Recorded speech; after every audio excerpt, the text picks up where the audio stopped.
Join us for the Besties Road Trip Sew Along. Share your progress and find more inspirations in our Quilting for Fun Facebook group.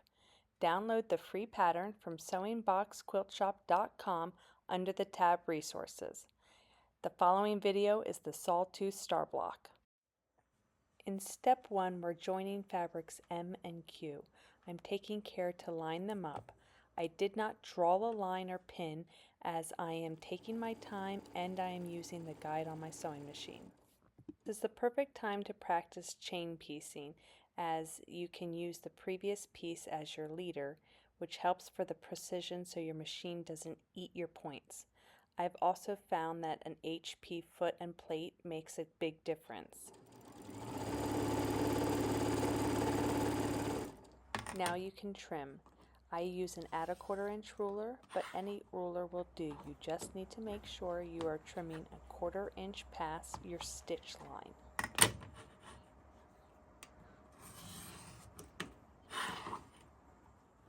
Set your seams with a hot iron, then finger press open, then use your iron again to give it a good press, and then I like to use a clapper to further set the seam while I work on my next piece. It's now time to piece the second wing of the goose, if you will. Again, no lines are drawn. I'm just using the lines that are on my sewing machine and taking my time. Time for more trimming. Again, add a 1/4 inch past your seam and cut. Do this for all of your pieces, making sure you have a clean point. You want a 1/4 inch past your point to be able to sew that into your seam allowance. Time to press again. Again, start with setting your seams, then finger press it open. Don't overwork it. Your item is on the bias at this point. And then you can press it open more, and then set your piece underneath a clapper while you work on your next piece.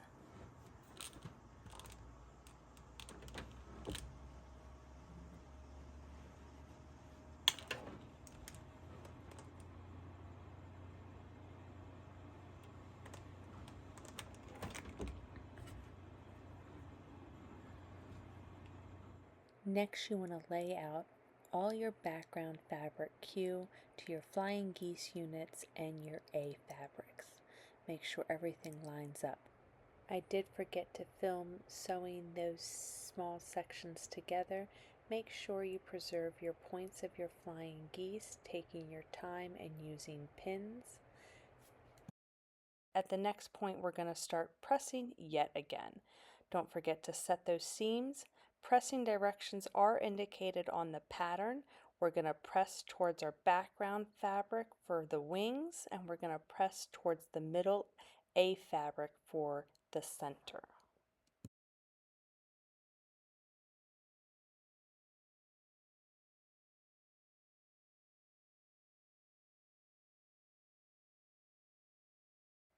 Again, I'm using a clapper here, and I am working on my center by pressing one seam at a time. Oh, don't forget to set them first. And then we are going to fold the wing under and then towards the center, because the seam is going to nest very well for us when we make the next step of the star.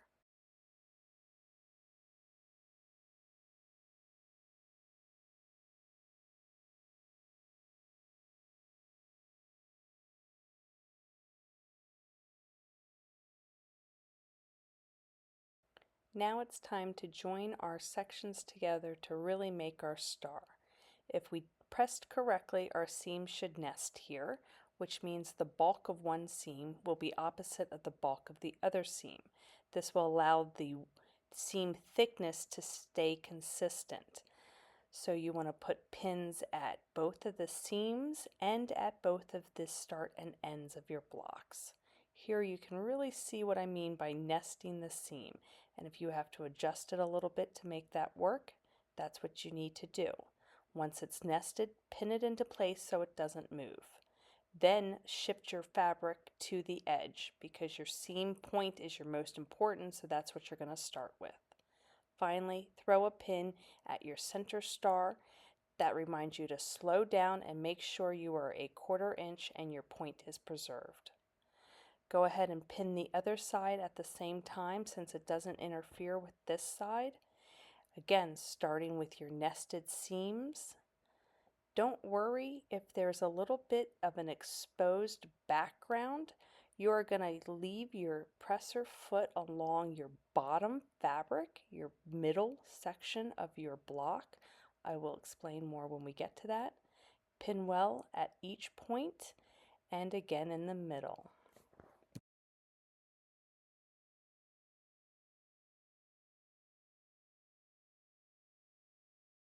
Back to the sewing machine. Make sure you're happy where your start and end points are. If you aren't, take your time and readjust. Make sure you also have a nice tight stitch length like 1.8. You're going to want a pin cushion handy to put your pins in as you take them out. Oh, and I always find starting with the leader preserves your points and edges best. So here I've started with the leader and I'm going on to my block. I'm slowing down at my first point, but I am going right over my pin. And then as I get towards the center of my block, I'm going to pull the pin out just a little bit so I don't strike the head. And I'm going to make sure I'm to the edge of the point. I'm going to keep going. It doesn't matter if my seam shifts a little bit, but I don't want it to get smaller than a scant 1/4 to a thick 1/8. If it gets narrower than an 1/8, you will have a problem. Again, a tighter stitch length will help improve your chances of preserving that if it's a little wonky. This particular pattern didn't call for cutting your flying geese blocks larger and then trimming up, which would have preserved those seam allowances better and would have been a little bit more beginner friendly. Take your time though, and it's still quite doable. Right over the pins if they're nice and thin, and just make sure you're staying with your bottom fabric on a scant 1/4 inch of your foot, and you have at least an 1/8 inch of your top fabric.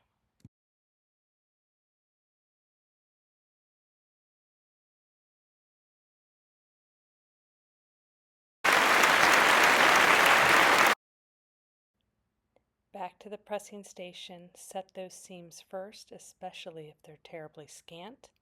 Then you're going to open both of the wings out according to the pattern. Finger press and then press with your iron. Don't overwork it, just press it securely.